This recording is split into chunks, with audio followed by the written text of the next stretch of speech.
नमो नमः जी। जय जय माता दी, जय जिनेंद्र जी। आज का विषय जो हमने चुना है ये है केपी सिस्टम। ज्योतिषी की अलग अलग शाखाओं में एक शाखा है कृष्णमूर्ति पद्धति। आज हम इसकी शुरुआत करने लगे हैं और ये सीरीज़ काफ़ी लंबी जाने वाली है और छोटे छोटे सूत्रों से लेकर केपी ज्योतिष के गहन सूत्रों तक हम अपने इस सीरीज़ में इसकी चर्चा करेंगे। ज्योतिष की विभिन्न विद्याओं में से एक सबसे सटीक जिसमें से आंसर मिलता है वो है केपी सिस्टम।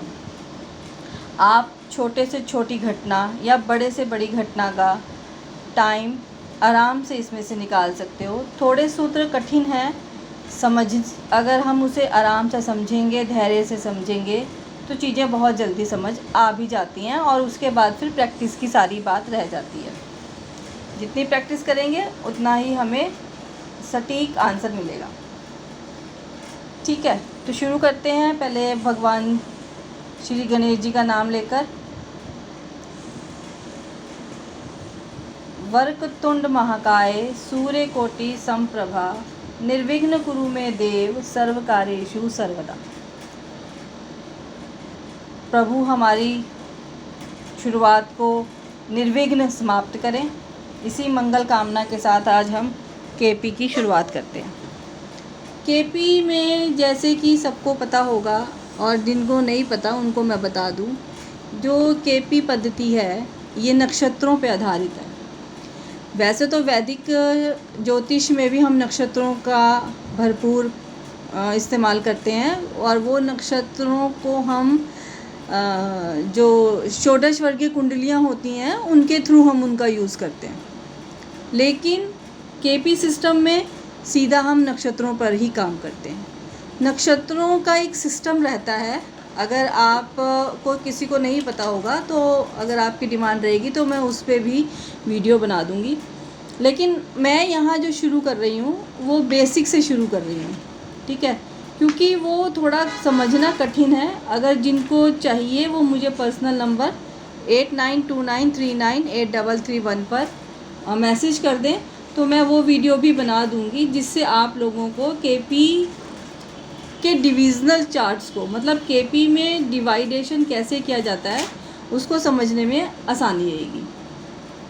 तो जैसा कि मैंने बोला है ये एक वैदिक साइंस का ही पार्ट है, ठीक है। अलग अलग ज्योतिष विद्याओं जैसे जैमिनी, नाड़ी, न्यूमरोलॉजी, टैरेट, इन सब के साथ ये भी एक सिस्टम है ज्योतिष को समझने का और यूनिक सिस्टम है। रिजल्ट्स अच्छे मिलते हैं, यूज़फुल रहते हैं और आजकल के टाइम में जब हर इंसान को एक पर्टिकुलर टाइम निकालना होता है उसके लिए काफ़ी बेनिफिशियल सिस्टम है ये। केपी और कृष्णमूर्ति पद्धति एस्ट्रोलॉजिकल प्रेडिक्शंस करने में कंसीव्ड और ग्रेट इंडियन एस्ट्रोलॉजी के master late professor K S. Krishnamurti के द्वारा ये बनाई गई थी। जो भी इसमें प्रेडिक्शंस दी जाती हैं वो उन्हीं के द्वारा बनाए गए सूत्रों पे दी जाती हैं। और प्रेजेंट टाइम में केपी एक इजी मेथड है, सबसे अच्छा और इजी मेथड है ज्योतिष को समझने के लिए। और मेन ये जो स्टार्स और नक्षत्र, लॉर्ड्स, सब लॉर्ड्स, प्लैनेट के सब लॉर्ड्स, इन्हीं के ऊपर ये डिपेंड होता है, ठीक है। इसमें रूलिंग प्लैनेट्स भी काम करते हैं। कुछ इसके सूत्र हैं, मैं आगे 1 बाय 1 सारे सूत्रों के बारे में आप लोगों को बताऊंगी। और मेन बात ये है कि केपी को समझने के लिए आसान बहुत है ये, और केपी को समझने के लिए थोड़ा सा धैर्य की ज़रूरत है। जैसे वैदिक एस्ट्रोलॉजी में आपको समझ लीजिए 5000 सूत्र ध्यान में रखने पड़ते हैं। मैं ये कम बोल रही हूँ, इससे बहुत ज़्यादा सूत्र हैं। इतने सूत्रों को याद रखना सबके बस की बात नहीं होती, ठीक है। लेकिन केपी जो है, केपी सिस्टम जो है ये 4 चीज़ों पे चलता है।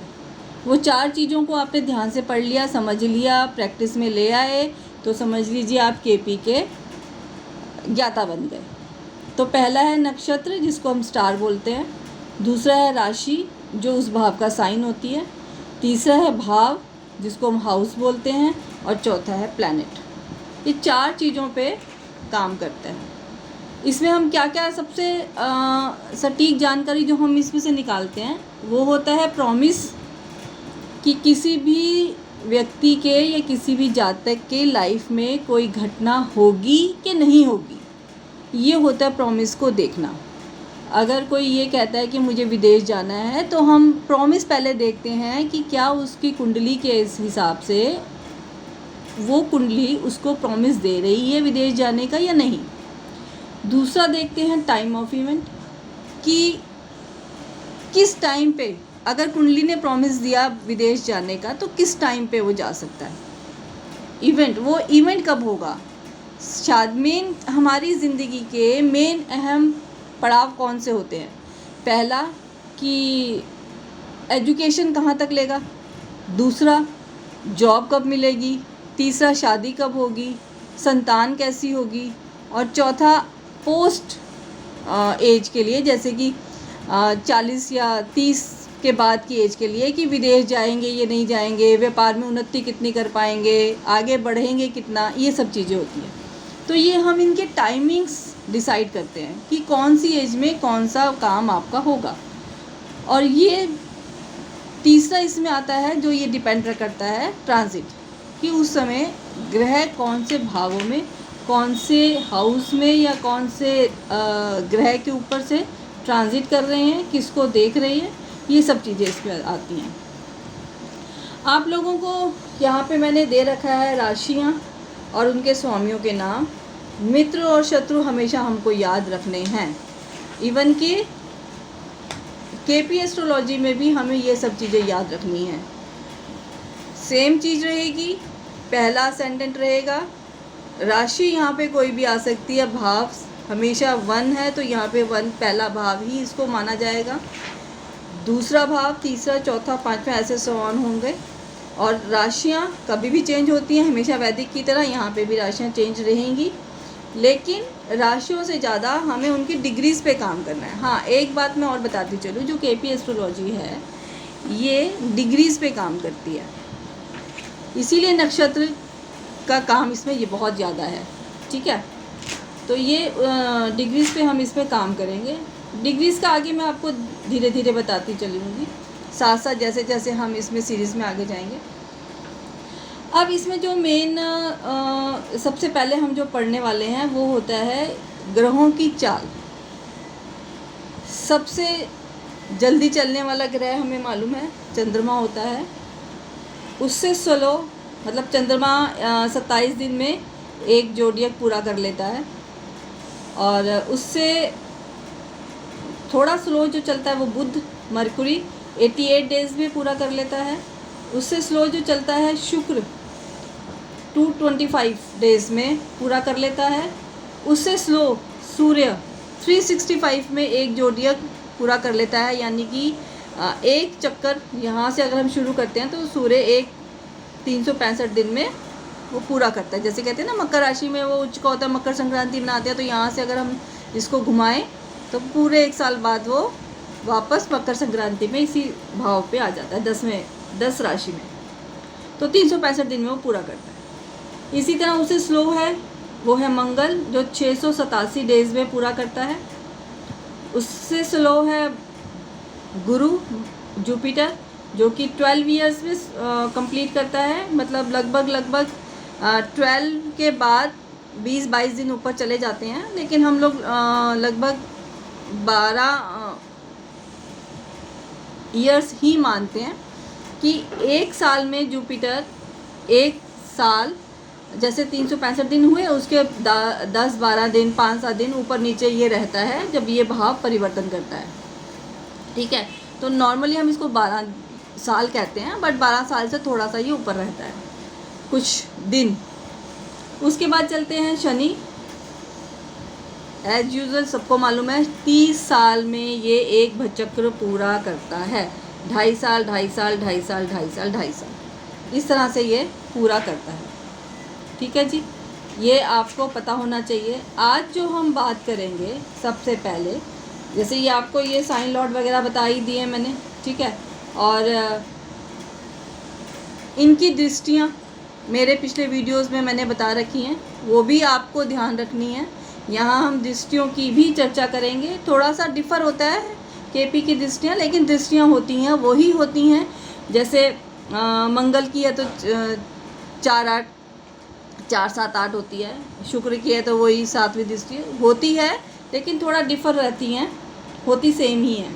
जो डिफरेंस आएगा वो मैं साथ के साथ बताती चलूँगी। डिग्री के लिए हम लोग आगे बात करेंगे, ठीक है। लेकिन फ़िलहाल जो मैं आज आप लोगों से स्पेशली बात करने के लिए मैंने आज शुरू करा है, वो है पहले से लेकर 12 भावों तक के डिविजनल चार्ट के अकॉर्डिंग आपको पता होना चाहिए कि कौन से भाव से हम क्या देखेंगे। क्योंकि जब तक हमें ये चीज़ कंफर्म नहीं होगी, हमें पता नहीं होगा, तब तक हम लोग किसी भी घटना को उठाने के लिए उस भाव को समझ नहीं पाएंगे। जैसे कि अगर मैं ये कहती हूँ कि मुझे अपने बारे में पता करना है, तो आपको पता होना चाहिए कि आप अपने बारे में कहाँ से पता करोगे। पहले भाव से एक लिस्ट होती है, हर काम करने की एक लिस्ट होती है। जैसे आपका एजुकेशन देखना है तो आपको केपी में कुछ भावों में चेंजेस है वैदिक से, ठीक है। अगर आपको एजुकेशन देखनी है तो आपको एक नंबर सीरीज़ दी जाती है कि 4, 5 और लॉन्ग डिस्टेंस है तो 9, ऐसे आप एजुकेशन देखोगे। अपने बारे में देखना है तो आपने 1 और 6 को ज़रूर देखना है, अपना मतलब पहला भाव और एक छठा भाव ज़रूर देखना है। बीमारी या कुछ भी ऐसा आपको साथ में देखना है, हेल्थ वगैरह देखनी है। और जैसे नेम फेम वगैरह देखना है तो उनके लिए एक पर्टिकुलर हाउस डिविजन्स हैं। 1, 5, 7 है, 2, 6, 10 है, पैसे के लिए 2, 6, 10 है, वर्क प्रोफाइल के लिए 2, 6, 10 है, लाभ के लिए 2, 6, 10, 11 है, ऐसे। तो ये मैं आपको साथ साथ बता तो दूंगी, लेकिन आपको समझ नहीं आएगा। इससे पहले आपको ये जानना पहले ज़्यादा ज़रूरी है कि पहले भाव, दूसरे भाव, तीसरे भाव से हमने करना क्या क्या देखना है। अगर मैंने कहा एजुकेशन से कहाँ से देखेंगे और आपको पता ही ना हो एजुकेशन के भाव कौन से हैं, क्योंकि ज्योतिष, वैदिक ज्योतिष में हम एक भाव पकड़ लेते हैं, 5वां भाव। पोस्ट ग्रेजुएशन की कोई स्टडीज़ के लिए देखना है तो हम देख लेते हैं 9वां भाव। और अगर विदेश में स्टडी के लिए जाने के लिए देखना है तो हम देख लेते हैं 12th हाउस। उससे रिगार्डिंग 12th में कौन सा ग्रह बैठा है, कौन देख रहा है उसको, खाली है, भरा है, किस किस की दृष्टियाँ हैं, वो उसका स्वामी कहाँ बैठा हुआ, ये सब देखते हैं। लेकिन केपी में एक भाव से बात नहीं बनती, इसमें आपको 3-4 भाव इकट्ठे लेके चलना पड़ता है, ठीक है। तो पहले ज़रूरी है कि भाव से देखते क्या क्या हैं। पहले भाव से जैसे हम देखते हैं नेटिव हिमसेल्फ और हरसेल्फ, जातक स्त्री है या पुरुष है, उसके बारे में, सेल्फ के बारे में हम लोग यहाँ से देखते हैं, अपने बारे में या अपनी दिमागी हालत के बारे में। अगर कोई कहता है मेरा सिर दर्द है तो आपका से पहले ध्यान इस पे और छठे पे जाना चाहिए, ठीक है। बीमारी यहाँ से आएगी, सिर दर्द यहाँ से आएगा, कौन से हिस्से में हो रहा है वो ये है। तो मेंटल कैरेक्टरिस्टिक्स कि आप आदमी सोचता क्या है, दिमाग में क्या चलता है, वो यहाँ से देखा जाता है। फिज़िकल कैरेक्टरिस्टिक्स कि एक इंसान की बॉडी शेप कैसी होगी, वो यहाँ से देखा जाता है। और फिज़िकली वो कितना स्ट्रॉन्ग रहेगा या ढीला रहेगा, बीमार रहेगा, वो भी यहाँ से देखेंगे। लॉन्जिविटी, उसकी लॉन्ग लाइफ, हालांकि वो अष्टम से भी देखते हैं, बट अष्टम के साथ पहले भाव से भी देखा जाता है। जनरल हेल्थ नॉर्मल, आप कैसे रहेंगे पूरी लाइफ, आपकी पर्सनैलिटी कैसे रहेगी, डिग्निटी कैसी रहेगी, आप लाइफ में स्ट्रगल कितना करोगे, क्योंकि ये आप हो। आप अपने अराउंड क्या क्या सोचते, करते, बैठते, उठते हो, वो सब यहाँ से चलता है। सक्सेस और फेलियर, कितनी बार आप सक्सेस होगे, कहाँ तक सक्सेस होगे, यहाँ पता चलेगा। प्रॉस्पेरिटी कहाँ मिलेगी, हॉस्पिटलाइजेशन ड्यू टू सिकनेस, आपको आप बीमार हो जाते हो, आपको हेल्प कितनी मिलेगी, हेल्थ अच्छी रहेगी नहीं रहेगी, लॉन्ग लाइफ, आपको कौन सी डिसीज़ से आप रहोगे, ये सब चीज़ें यहाँ से देखी जाएंगी। और धीरे धीरे आपको जब कुंडलियों में आप लगाना शुरू करोगे तो आप कहोगे कि हर चीज़ बड़े आराम से हमें पता चल जाती है। सेकंड भाव ये वेल्थ का है, सबको मालूम है कि धन भाव कहते हैं इसको। और धन केपी ज्योतिष में धन देखना हो तो हम 2, 6 और 10 को मेन देखते हैं। ज्योतिष में हम सिर्फ इसका पकड़ के आगे काम करते हैं, लेकिन इसीलिए मैंने कहा कि हर भाव का आपको पता होना चाहिए। कहीं ना कहीं हर भाव दूसरे भावों से मिलकर ही काम करता है केपी में, और ये बहुत ध्यान रखने वाली बात है, बहुत ज़रूरी है ये। तो एडिशन इन फैमिली, जब हम संतान की बात करते हैं तो हम दूसरा भाव और 5वां भाव साथ लेते हैं, ठीक है। तो दूसरा भाव कुटुंब, आपका कुटुंब है, आपका धन है, कैश बैलेंस है, बैंक बैलेंस है, ऑर्नामेंट्स है, आपका फूड है, ठीक है, और जेम्स ज्वेलरी आ गया यहाँ सेकंड से, बॉन्ड सिक्योरिटीज़ आ गए बैंक के जो होते हैं, स्टॉक शेयर्स आ गए, एक्सचेंजेबल्स असेट्स आ गए जो आप एक्सचेंज कर सकते हो, जैसे स्टॉक और शेयर्स है। एबिलिटी टू एक्सप्रेस हिमसेल्फ, और अपने आप को आप कैसे व्यक्त कर पाओगे, स्ट्रॉन्ग है नहीं स्ट्रॉन्ग है। आपने मुझे कहा कि मैं अपने आप को एक्सप्रेस नहीं कर पाता, तो मैं सेकंड हाउस में जाऊंगी और उसके सब लॉर्ड्स चेक करूंगी, सब लॉर्ड्स किस स्थिति में बैठे हैं। वो आगे हम बात करेंगे सब लॉर्ड और लॉर्ड्स की, तो कैसे देखते हैं, फ़िलहाल आप ये देखें। और स्पीच, आपकी बोलने की क्षमता, ठीक है, ऑब्जर्वेशन करने की क्षमता, आपकी राइट आइज़, आपका माउथ, फेस, टंग, आपकी जुबान, आपके मतलब मैंने अगर धन भाव बोला, अगर ये ख़राब है या इसका सब लॉर्ड या लॉर्ड रिजल्ट्स ख़राब दे रहा है, तो आपका धन मतलब आपकी गरीबी भी यहीं से देखेंगे। फैमिली से अलग होना, कोई कहता है कि मुझे फैमिली से अलग होकर कहीं और जाके बसना है, तो क्या मैं कर सकता हूँ, तो हम सेकंड हाउस के सब लॉर्ड्स को देखेंगे कि सेकंड, और वो कहता है कि मुझे विदेश जाना, तो विदेश जाने में सेकंड हाउस के संबंध बन रहा है, तो यानी कि अगर विदेश में वो तभी सेटल होगा जब फैमिली को छोड़ के जाएगा, ये चीज़ें। तो सेपरेशन फ्रॉम फैमिली भी, लॉस ऑफ मनी भी यहीं से देखेंगे, जब गेन है तो लॉस भी यहीं से देखेंगे, ठीक है, और प्रॉपर्टी का लॉस भी हम यहीं से देखेंगे। अब कुछ लोग कहेंगे कि प्रॉपर्टी का गेन ये है तो लॉस ये होना चाहिए, ठीक, लेकिन फैमिली प्रॉपर्टी का लॉस।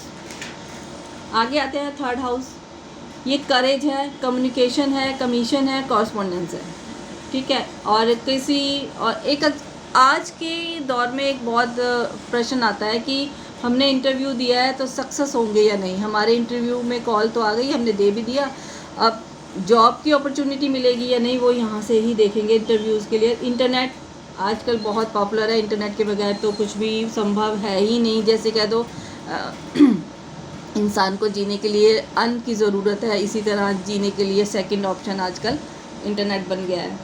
तो अकाउंटिंग, ठीक है, agency, brokerage work, author, writer, documentation, away from home, जैसे ये होम है और इसका 12th हाउस आ गया तो ये अवे फ्रॉम होम, ठीक है। आप बाहर जाके क्या परफॉर्म करते हो, जो आजकल टीवी शोज़ आ रहे हैं ना कि घर से बाहर जाके परफॉर्म करना है, तो वो चीज़ स्कूल्स नहीं, स्कूल्स के लिए अलग चीज़ है। तो शॉर्ट ट्रैवल, शॉर्ट जर्नी जिसको बोलते हैं, छोटी यात्राएं, और मदर का लॉस, क्योंकि ये मदर है, 12th हाउस ये आ गया तो मदर का लॉस। और पैशन, क्योंकि आपका ये पैशन का हाउस है, सुखों का हाउस है, तो ये हो गया। Sale of property, mental inclination, ठीक है। स्टडी कितनी कैसी स्टडी आप कर पाओगे, मतलब स्टडी का नेचर कैसा, नेचर कह दो, या स्टडी किस टाइप की स्टडी आप कर पाओगे। यंगर सिबलिंग्स, कज़न, छोटे बहन भाई और पड़ोसी, है ना, ये हम इस भाव से देखते हैं। 4th हाउस आ जाता है हमारा हाउस ऑफ मदर, सबको पता है, ये सुखेश कहते हैं इसको, मैं नाम भी लिखती, सुखेश नहीं, सुख भाव कहते हैं, सॉरी, सुख भाव, है ना। सुखेश तो यहाँ का लॉर्ड को बोलेंगे। सुख भाव हो गया, ये धन भाव हो गया हमारा, ये पराक्रम भाव, ठीक है, तो ये हो गया। अब किसी भी चीज़ को आप अपने पैशन से करते हो तो ये उसका भाव आ गया, प्रॉपर्टी का आ गया। होम ट्यूशन्स, आजकल वर्क फ्रॉम होम बहुत चल रहा है, तो होम ट्यूशन्स के लिए भी ये, जो भी काम आप घर से करते हो तो उसमें ये भाव का आना बहुत ज़रूरी है। बेसिक एजुकेशन, फिफ्थ अपना वैदिक में हम फिफ्थ को देखते हैं, लेकिन केपी में हम फोर्थ को देखेंगे। Private affairs, secrets, life, vehicles, real estate, building, property को रेंट पे लेना देना। और अगर आपने कोई ऐसी प्रॉपर्टी ले रखी है जो किसी को पता ना हो, वो भी यहीं से देखेंगे। अगर ये भाव को हम कहते हैं कि जैसे ये विदेश भाव होता है, ये कुछ एक्टिव हो किसी भी दशा महादशा में तो विदेश का चांस बनता है। तो इसी तरह से जब ये भाव एक्टिव हो तो वो आपका घर में रहने का भाव बनता है, मतलब एस्केप फ्रॉम विदेश, आप ये कह सकते हैं एस्केप फ्रॉम या कमिंग बैक फ्रॉम अब्रॉड। ठीक है। सक्सेस इन कम्पिटिटिव एग्ज़ाम्स, ये कम्पिटिटिव एग्ज़ाम है, ये भी आना चाहिए और ये भी आना चाहिए। आगे हम जब भावों की कॉम्बिनेशंस को पढ़ेंगे तो आपको ये चीज़ें ज़्यादा अच्छे से समझ आ जाएंगी। और प्रॉपर्टी आप खुद रखोगे, रेंट पे दोगे, ये भी हम यहीं से देखते हैं। पांचवा आता है हमारा पंचम भाव, जिसको हम कहते हैं संतति भाव, क्योंकि यहाँ से संतति का ध्यान ज़्यादा किया जाता है। ठीक है। प्रोगेनी, चाइल्ड बर्थ, आप कोई हाँ मैं यहाँ बताऊँगी कि जैसे हम वैदिक ज्योतिष में छठे भाव से दत्तक पुत्र को देखते हैं, लेकिन यहाँ पे हम पंचम भाव से देखेंगे। लव अफेयर, ठीक है, और love marriages, loss of job, क्योंकि जॉब से ये 12वां है। क्योर फ्रॉम डिसीज़, क्योंकि ये यहाँ छठे भाव से 12वां है।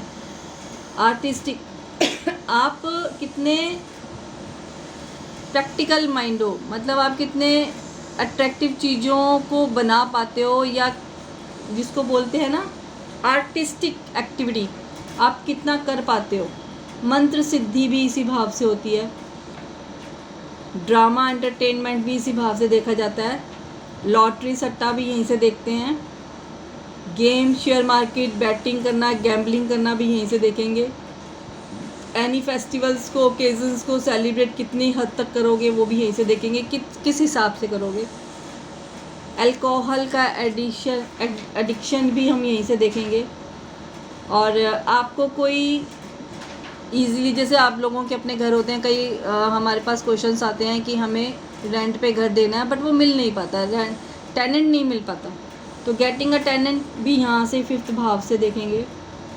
आप एक एक्टर सक्सेसफुल बन पाओगे नहीं, हमारे पास अक्सर ये क्वेश्चंस आते हैं कि मुझे सिंगिंग में अपना कैरियर बनाना है तो कर पाऊँगा कि नहीं, वो भी हम यहीं से देखेंगे, एक्टर, सिंगिंग। और एक अहम जो आजकल कहना तो नहीं मैं चाहती, लेकिन अक्सर विक्टिम्स आ जाते हैं, तो वो भाव, उस चीज़ को भी हम फिफ्थ भाव से ही देखेंगे। ठीक है, आगे चलते हैं। छठा भाव, सिक्स हाउस से हम सबको पता है रोग ऋण रिपु का भाव है। जॉब का, डिसीज़ ऑफ हाउसेस का, सिकनेस का, सेपरेशन फ्रॉम द पार्टनर, क्योंकि ये पार्टनर का भाव है तो ये आपका संतति का भाव हो गया। ये आपका आ गया रोग ऋण रिपु। ठीक है, तो पार्टनर का भाव है तो पार्टनर से 12th आ गया, तो सेपरेशन फ्रॉम पार्टनर आ गया। पेट एनिमल्स, कईयों आजकल पेट एनिमल्स का बहुत रिवाज होने लग गया, तो वो कितनी आपका हेल्प करेगा। या कई बार होता है कि हम घर में एक डॉग पेट लेके आते हैं, तो एक के बाद दूसरा, एक जल्दी उसकी तबीयत ख़राब हो जाती है, मर जाता है, दूसरा ले आते हैं, फिर वो भी ऐसा ही हो जाता है, फिर हम तीसरा ले आते हैं। कई बार ऐसा होता है, हमेशा नहीं होता, लेकिन आपके पास अगर 100 केस आए हैं तो उसमें 2 या 3 केस आपको ऐसे मिल जाएंगे, तो वो भी हम यहीं से देखेंगे पेट एनिमल्स का।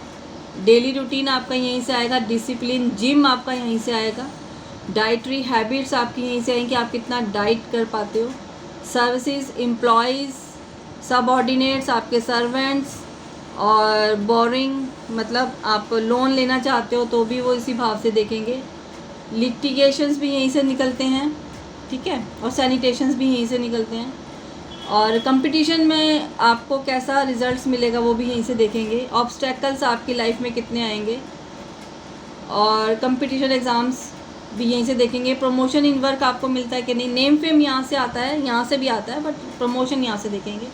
रिटर्निंग बोरोड मनी आपकी वापस आएगी कि नहीं आएगी, जो आपने बोरो किया चुका पाओगे कि नहीं चुका पाओगे, वो भी यहीं से देखेंगे। ठीक है, और किसी भी केस में आपको जीत हासिल होगी या नहीं होगी, वो भी यहीं से देखेंगे। ठीक है, तो आज हम अभी इतना ही करते हैं। नेक्स्ट वीडियो में मैं आपको 7 से 12th हाउस तक का आगे का बताऊंगी। ये इसकी लिस्ट बना लीजिए, ये आगे आपको बहुत काम आने वाली है। ठीक है।